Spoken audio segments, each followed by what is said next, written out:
بدلی پاکستان میں ہو جمالو ہمارا گیت عوامی ہے، ہماری ریت عوامی ہے، وہ دنیا بدلی پاکستان میں۔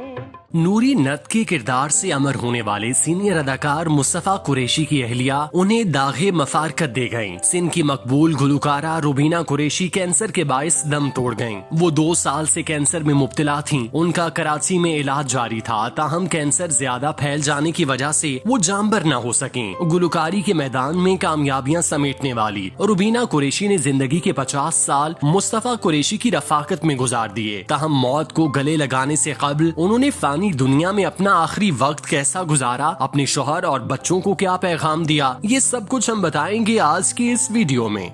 ان کے غم کو غم ہستی تو میرے دل نہ بنا، ان کے غم کو۔ روبینہ قریشی گزشتہ 2 سال سے کینسر کا شکار تھیں۔ وہ انتہائی علیل ہونے کی وجہ سے ہسپتال اور گھر تک محدود تھیں۔ روبینہ قریشی میں 2 سال قبل کینسر کی تشخیص ہوئی تھی اور وہ آغا خان ہسپتال میں طویل عرصے تک زیر علاج رہیں، مگر 2 ماہ قبل وہ کوما میں چلی گئی تھیں۔ کوما میں جانے سے قبل وہ شدید علیل تھیں، جس کے باعث وہ رواں برس مارچ میں صدارتی ایوارڈ کی تقریب میں شریک نہ ہو سکیں اور ان کا ایوارڈ ان کے شوہر اداکار مصطفیٰ قریشی نے وصول کیا تھا۔ روبینہ قریشی کی بیماری کی وجہ سے مصطفیٰ قریشی نے لاہور چھوڑ کر کراچی میں سکونت اختیار کر لی تھی۔ وہاں انہوں نے اپنا گھر لیا تھا، جہاں وہ اپنے بیٹے اور بیٹی کے ساتھ رہ رہے تھے۔ اور روبینہ قریشی جب کوما میں چلی گئیں تو اس وقت ان کے گھر والوں کی ساری امیدیں ٹوٹ گئیں۔ مصطفیٰ قریشی کے لیے وہ وقت انتہائی تکلیف دہ تھا جب انہوں نے اپنی بیوی کو کوما میں پایا۔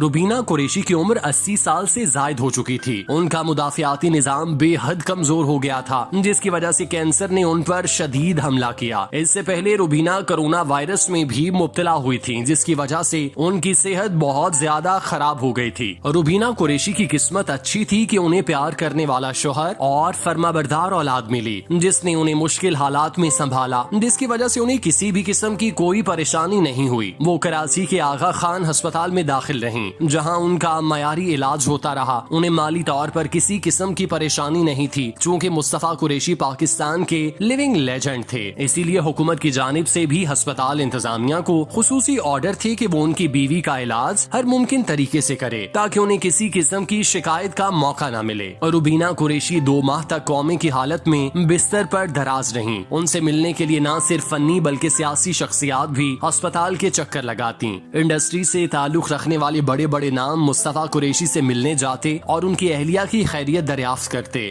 2 سال سے کینسر میں مبتلا ہونے کی وجہ سے مصطفیٰ قریشی کی فنی زندگی محدود ہو گئی تھی۔ ان کا سارا وقت اپنی بیگم کے ساتھ گزرتا تھا۔ وہ یہی دعا کرتے تھے کہ ان کی بیوی اپنے پاؤں پر کھڑی ہو جائے، کیونکہ ان کے علاوہ انہیں کچھ دکھائی نہ دیتا تھا۔ روبینہ قریشی کوما میں تھیں۔ ڈاکٹرز ان کے بارے میں کوئی بھی فیصلہ کرنے سے قاصر تھے۔ اکثریت کا یہی کہنا تھا کہ روبینہ دوبارہ اپنے پاؤں پر بمشکل ہی کھڑی ہو پائیں گی، کیونکہ کوما سے باہر آنا بہت زیادہ مشکل ہوتا ہے، لیکن انسان تو امیدوں کے سہارے جیتا ہے۔ ایسا ہی کچھ مصطفیٰ قریشی اور ان کے بچے کر رہے تھے۔ ان کے لب روبینہ کے لیے اللہ سے صحت اور تندرستی مانگ رہے تھے، لیکن اللہ پاک نے ان کے لیے موت کا فیصلہ فرما دیا تھا۔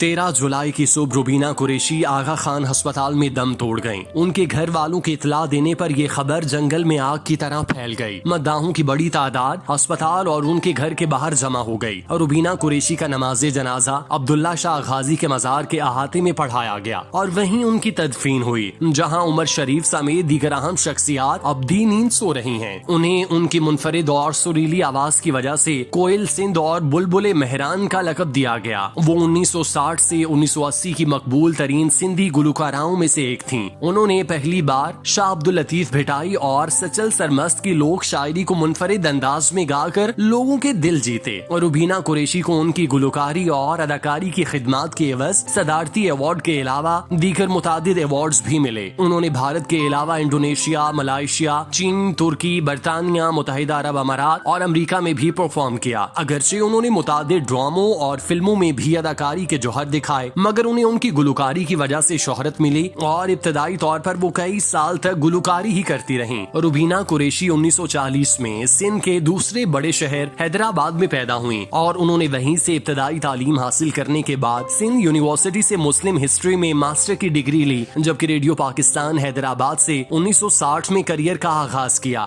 روبینہ قریشی نے زمانہ طالب علمی میں ہی کریئر کا آغاز کر دیا اور 1970 سے قبل اس وقت کے ریڈیو پروڈیوسر مصطفیٰ قریشی سے شادی کرنے کے بعد وہ لاہور منتقل ہو گئیں، جہاں انہوں نے استاد چھوٹے غلام علی سے گلوکاری کی مزید تربیت بھی لی۔ لاہور منتقل ہونے کے بعد ان کے شوہر نے پاکستانی اور پنجابی فلموں میں ولن کے کردار ادا کرنا شروع کیے، جبکہ اس سے قبل وہ سندھی فلموں میں ہیرو کے طور پر آتے رہے تھے اور روبینہ قریشی نے متعدد سندھی فلموں کے گیت بھی گائے۔ انہیں ان کی گلوکاری کے عوض لال شہباز اور شاہ لطیف ایوارڈ سمیت دیگر کئی ایوارڈز بھی ملے اور قدیم سندھی موسیقی کے دل دادا تاحال ان کے گائے ہوئے گیت ہی سنتے ہیں۔ ان کا ایک بیٹا اداکار عامر قریشی جبکہ بیٹی اربیلا قریشی ہیں، وہ بھی فنون لطیفہ سے دلچسپی رکھتے ہیں۔ ان کے انتقال پر فنکار برادری نے گہرے دکھ اور افسوس کا اظہار کیا ہے۔